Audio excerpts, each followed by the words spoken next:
नमस्कार विद्यार्थी मित्रों, धोरण 11 विषय अर्थशास्त्र पाठ नंबर 5 आवक अने खर्चना ख्यालो।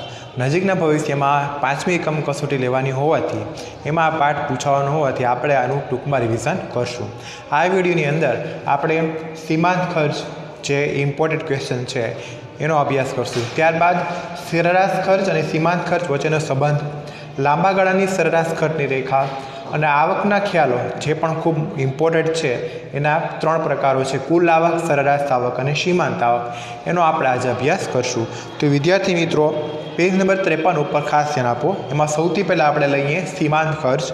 એનો પહેલાં અર્થ આપેલો છે, આપણે જોઈએ કે આપણે જાણીએ છીએ કે ઉત્પાદન વધારવામાં આવતા ખર્ચમાં પણ વધારો થાય છે, કે આપણે જેમ જેમ ઉત્પાદન વધારીએ છીએ એમ ખર્ચમાં પણ વધારો થાય છે. કુલ ઉત્પાદનમાં એક એકમનો વધારો અથવા ઘટાડો કરવાથી અથવા થવાથી કુલ ઉત્પાદન ખર્ચમાં જે ફેરફાર થાય છે તેને સીમાંત ખર્ચ કહે છે.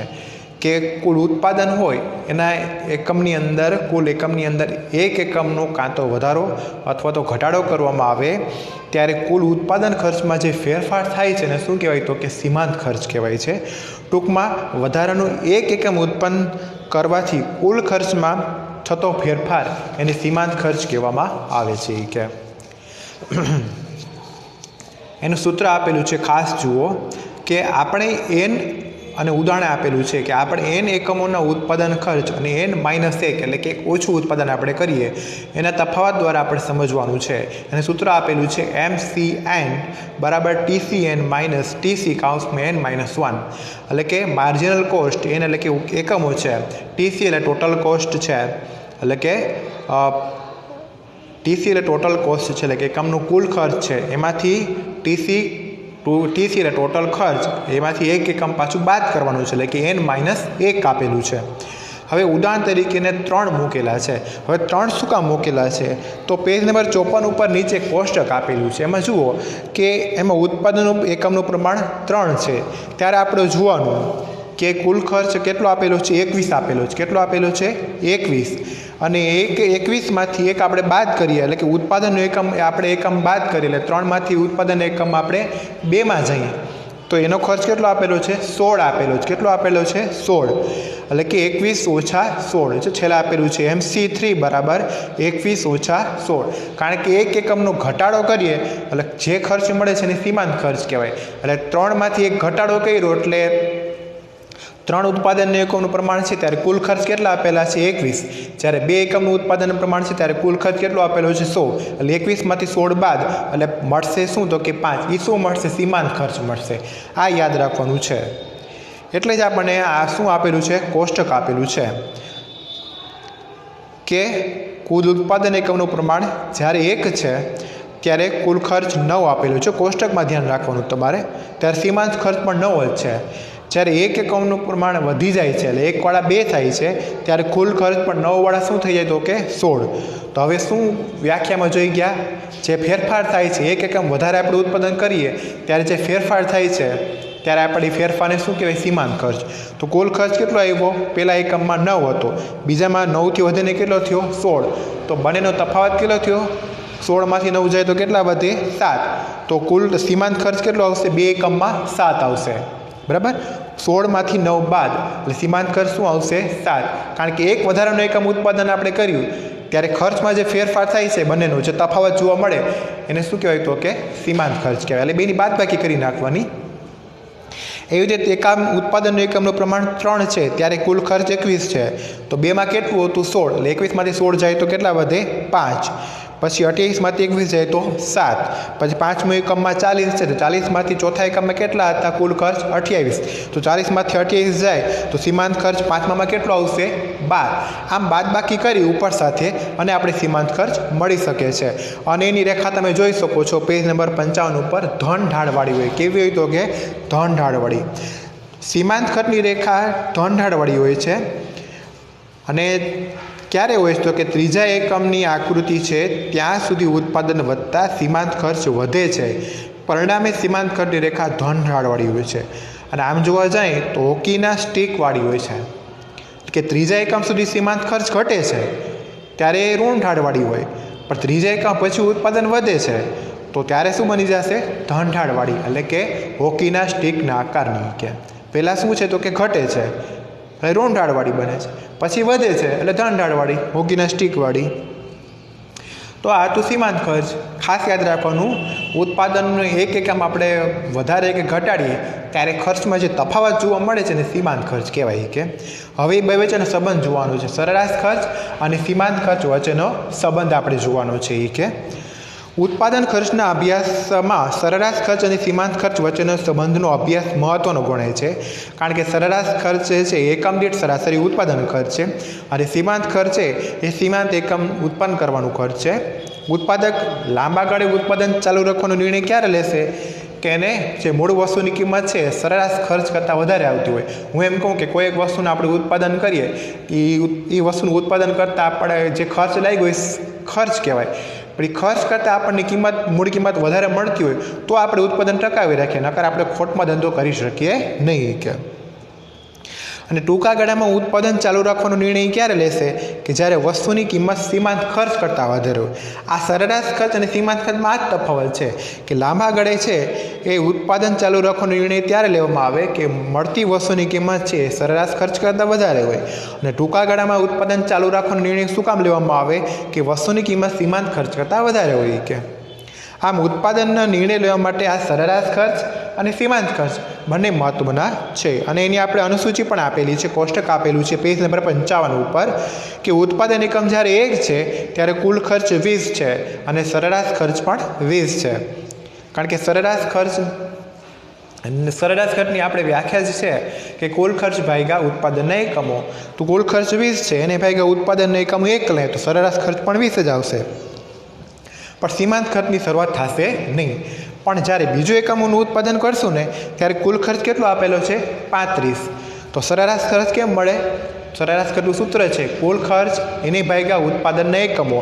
બીજા એકમમાં કુલ ખર્ચ કેટલો આપેલો છે? 35. ઉત્પાદનના એકમો કેટલા છે? 2. એટલે 35 ભાગ્યા 2 એટલે સરેરાશ ખર્ચ કેટલો આવશે? 17.5. હવે તમે જુઓ કે સીમાંત ખર્ચ આપણે લેવાનું છે. સીમાંત ખર્ચનું શું છે તો કે એક એકમનો આપણે ઉત્પાદનનો વધારો કે ઘટાડો કરીએ ત્યારે એ ખર્ચમાં જે ફેરફાર જોવા મળે એને સીમાંત ખર્ચ કહેવાય. કુલ ખર્ચની કોલમમાં જુઓ તમે કે પહેલું એકમનું ઉત્પાદન હતું ત્યારે કુલ ખર્ચ 20 હતો ને બીજું એકમનું ઉત્પાદન વધ્યું ત્યારે ખર્ચ કેટલો વધીને થયો? 20થી વધીને 35. તો આ બંને વચ્ચેનો તફાવત કેટલો થયો? 35 ઓછા 20 એટલે બંને વચ્ચેનો તફાવત 15 છે. એટલે બીજા જે એકમ છે સીમાંત ખર્ચ છે એમાં તમને શું આવશે તો કે સીમાંત ખર્ચ 15 જોવા મળશે. આ સૂત્ર મુજબ જ જવાનું છે. ત્રીજું એકમ છે એમાં કુલ ખર્ચ 45 છે. તો સરેરાશ ખર્ચ કેમ મળશે તો કે 45 ભાગ્યા 3. 45 કેમ તો કે કુલ ખર્ચ છે. સરેરાશ ખર્ચનું સૂત્ર શું છે? કુલ ખર્ચ ભાગ્યા ઉત્પાદનના એકમો. તો કુલ ખર્ચ કેટલો આપેલો છે અહીં? 45.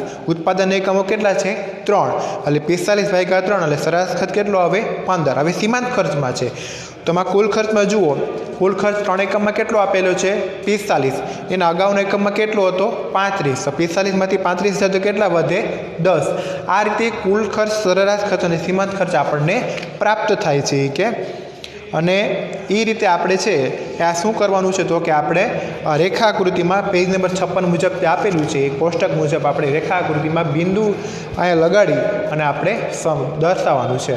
કઈ રેખા? સરેરાશ ખર્ચ અને સીમાંત ખર્ચની રેખા આપણે બિંદુ દોરવાની છે. કે હવે સંબંધો જોઈએ. સીમાંત ખર્ચ છે એ સરેરાશ ખર્ચ કરતાં શું છે તો કે આપણને જોવા મળે છે તો કે વધારે છે. કે શરૂઆતમાં સરેરાશ ખર્ચ ઘટે છે ત્યારે સીમાંત ખર્ચ પણ ઘટે છે, પરંતુ સરેરાશ ખર્ચના ઘટાડા કરતાં સીમાંત ખર્ચનો ઘટાડો ઝડપી હોવાથી સરેરાશ ખર્ચની રેખા કરતાં સીમાંત ખર્ચની રેખા નીચે હોય છે. કારણ કે શરૂઆતમાં તો બે ઘટે છે, સરેરાશ ખર્ચ અને સીમાંત ખર્ચ, પરંતુ સરેરાશ ખર્ચના ઘટાડા કરતાં સીમાંત ખર્ચનો ઘટાડો કેવો હોય તો કે ઝડપી હોય. એટલે સરેરાશ ખર્ચ વધારે હોય, સીમાંત ખર્ચ ઓછો હોય. પછી સીમાંત ખર્ચ છે બરાબર છે સરેરાશ ખર્ચ કરતાં. જ્યારે સરેરાશ ખર્ચ ઓછો હોય, લઘુત્તમ હોય, ત્યારે સીમાંત ખર્ચની રેખા સરેરાશ ખર્ચની રેખાને છેદીને પસાર થાય છે. તમે આકૃતિ બનાવશો એટલે ખ્યાલ આવશે તમને. એ સમયે સરેરાશ ખર્ચ અને સીમાંત ખર્ચ બંને સરખા થાય છે અને સીમાંત ખર્ચ છે એ ઓછો છે સરેરાશ ખર્ચ કરતાં. જ્યારે સરેરાશ ખર્ચની રેખા અને સીમાંત ખર્ચની રેખા છેદીને પસાર થાય ત્યારે બંને ખર્ચમાં વધારો થાય છે અને એ સમયે સરેરાશ ખર્ચના વધારા કરતાં સીમાંત ખર્ચનો વધારો વધી જાય છે. પહેલાં શું હતું? સરેરાશ ખર્ચ વધી જાય, સીમાંત ખર્ચ ઘટી જાય. હવે છેલ્લે શું થશે? અમુક એકમ પછી સીમાંત ખર્ચ વધી જશે અને સરેરાશ ખર્ચ ઘટી જશે. કે ત્યારબાદ છે લાંબા ગાળાની આ જે સરેરાશ ખર્ચની રેખા કે પ્રોફેસર બેનહામ જણાવે છે કે લાંબા ગાળે સ્થિર ખર્ચ અને અસ્થિર ખર્ચ જેવું કોઈ વર્ગીકરણ હોતું જ નથી, કારણ કે લાંબા ગાળે તો બધા ફેરફારો શક્ય છે જ. એટલે લાંબા ગાળે બધા ખર્ચ કેવા બની જશે? અસ્થિર બની જશે. કે ટૂંકા ગાળાની અંદર જ અસ્થિર અને અસ્થિર જેવું છે, ટૂંકા ગાળાની અંદર સ્થિર અને અસ્થિરમાં જ વિભાજન કરવાનું છે. કે સ્થિર અને અસ્થિર ખર્ચનો તફાવત ટૂંકા ગાળામાં છે. લાંબા ગાળે ઉત્પાદનનું પ્રમાણ વધારવા માટે પેઢીએ સાધનનું પ્રમાણ વધારવું જ પડે છે. કે સાધનો વધશે એટલે ખર્ચ પણ વધશે, તેથી સ્થિર ખર્ચ એવું કાંઈ હોતું નથી. કે પેઢી મોટી બને છે અને અસ્થિર ખર્ચતા પણ વધતા જાય છે. એક ઉદાહરણ આપણે સમજીએ કે પેઢીમાં કામ કરતા કાયમી શ્રમિકને ચૂકવાતું વેતન ટૂંકા ગાળામાં સ્થિર ગણાય, પણ જ્યારે બજારની અંદર એ વસ્તુની વધારે માંગ વધી ગઈ તો નિયોજકને લાગે કે આ માંગ કાયમી રહી, લાંબા ગાળે રહી, તો શું કરે? વધારે શ્રમિકોને રાખશે, વધારે જમીન લેશે અને વધારે ઉત્પાદન કરશે. એટલે શું થશે? કંપની મોટી બનશે એટલે ખર્ચ પણ વધી જશે. એટલે લાંબા ગાળે સ્થિર ખર્ચ જેવું કાંઈ હોતું નથી. લાંબા ગાળે બધા ખર્ચા શું બની જાય? તો કે અસ્થિર, કારણ કે એમાં ફેરફાર કરવો આપણા માટે શક્ય છે અને કરી પણ શકીએ છીએ. એટલે લાંબા ગાળે બધા ખર્ચા અસ્થિર બની જાય છે. હવે આપણે જોઈએ આવકના ખ્યાલો. આ પણ ખાસ મહત્ત્વનો ઇમ્પોર્ટન્ટ ક્વેશ્ચન છે. કુલ આવક કે પેઢી ઉત્પાદન કરેલા એકમોને વેચીને જે નાણાં મેળવે તેને આવક કહેવાય, અને પેઢીની કુલ આવક પેઢીએ તેના વેચાણમાંથી જે આવક મેળવેલી છે તે છે. આ રકમને કુલ આવક અથવા વેચાણ આવક તરીકે પણ ગણી શકાય. કે પેઢીની કુલ આવકનો આધાર બે બાબત ઉપર રહેલો છે, એક તો એની કિંમત ઉપર અને એક તો એના કુલ ઉત્પાદનના જે વેચાણ કરે છે એ વેચાણ ઉપર છે. આ બેમાંથી કોઈ પણ પરિબળ બદલાય એટલે એની આવક પણ બદલાય છે. ઉદાહરણ આપેલું છે કે કોઈ એક પેઢી પેનનું ઉત્પાદન કરે છે અને પેનની બજાર કિંમત 50 રાખે છે. એટલે કોઈ એક પેઢી 100 પેનનું ઉત્પાદન કરે છે તો 100 અને એની પેનની કિંમત કેટલી છે? તો કે 50. એટલે 100 ગુણ્યા 50 બરાબર 5000 થાય છે. સૂત્ર મુજબ જોઈએ કુલ આવક કેમ મળશે? તો કે વેચાણના એકમો ગુણ્યા વસ્તુની કિંમત, TR બરાબર કે ટોટલ રેવન્યુ ગુણ્યા ક્વોન્ટિટી ગુણ્યા પ્રોડક્ટ પ્રાઇસ, કેમ કે કિંમત છે. હવે 100 ગુણ્યા 50 બરાબર 5000. કેમ? 100 આપણે એકમો છે કે આપણે વેચીએ છીએ અને 50 એની કિંમત છે. એટલે કુલ આવક કેટલી થાય આપણા માટે? 5000. વેચાણના એકમો વધે ઘટે, કિંમત વધે ઘટે તો બંનેની આવકમાં ફેરફાર થાય છે. કે હવે એવી રીતે આપણે જોવાનું છે સરેરાશ આવક. કે જો કોઈ એક પેઢીની સરેરાશ આવક તે પેઢીની કુલ આવકને પેઢીના કુલ ઉત્પાદનના વેચાણોને એકમો ભાગવાથી મળે છે. કેવા શું માંગે છે કે સરેરાશ આવક કેમ મળશે?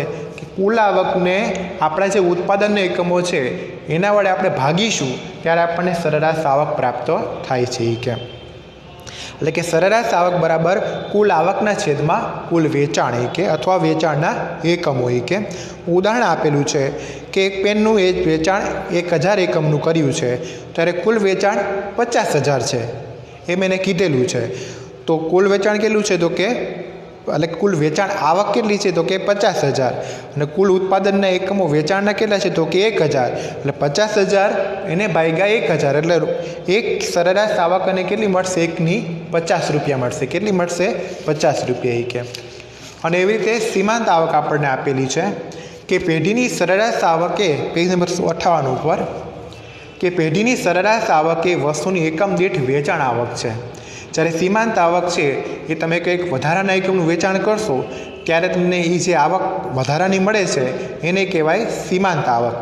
કે એક એકમનો આપણે વધારો કર્યો ત્યારે આપણને જે એક એકમના વધારો કરવાથી આપણને જે વધારાની જે આવક મળી છે એને કહેવાય સીમાંત આવક કહેવાય છે. જો ઉદાહરણ આપેલું છે કે 1000 પેનનું વેચાણ કરીને કોઈ વ્યક્તિ ઉત્પાદક છે 50000 મેળવતી હોય અને એમાં એક વધારાનું એકમ છે એ વેચાણ વધારી દે છે, એટલે 1000 ને એક એકમનું ઉત્પાદન કરે છે તો પેઢીની કુલ આવક 50,000 ને 45 થાય છે, માની લઈએ કે 50,000 ને 45 થાય છે, તો વધારો કેટલો થયો? માત્ર 45 રૂપિયાનો. તો 45 રૂપિયા આપણા માટે શું છે? તો કે સીમાંત આવક છે. કે આમ એક વસ્તુના વધારાથી પેઢીની આવકમાં જે વધારો થાય છે તેને સીમાંત આવક કહેવાય.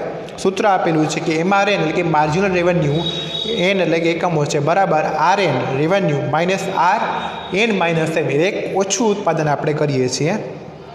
જો ઉદાહરણ આપેલું છે કે કોઈ એક ઉત્પાદક છે 1000 એકમો છે, 50ની એકમ દીઠ કિંમતે વેચે છે એટલે 50,000 આવક મળશે. પણ એક વધારાનું એકમ ઉત્પાદન કરે છે ત્યારે એને 50,000 ને 45 આવક પ્રાપ્ત થાય છે. તો અહીં આપણે જોઈએ તો RN બરાબર શું થશે? 50,000 ને 45 અને N માઇનસ 1 એટલે એક એકમ ઓછું ઉત્પાદન કરે એટલે 50,000 મળશે ત્યાં. એટલે 45 છે આપણા માટે સીમાંત આવક છે, કારણ કે એક એકમ વધારે ઉત્પાદન કર્યું છે તો આપણે શું દર્શાવવાનું છે? ઓછું કરે ત્યારે શું મળે છે? 50,000. વધારે કરે ત્યારે 50,000 ને 45 રૂપિયા મળે છે. તો 45 આપણા માટે શું થયું? તો કે એ સીમાંત આવક છે. તો વિદ્યાર્થી મિત્રો, અહીં આપણે જે પાઠ નંબર 5 ટૂંકમાં રિવિઝન પૂર્ણ થાય છે. કે થેન્ક યુ.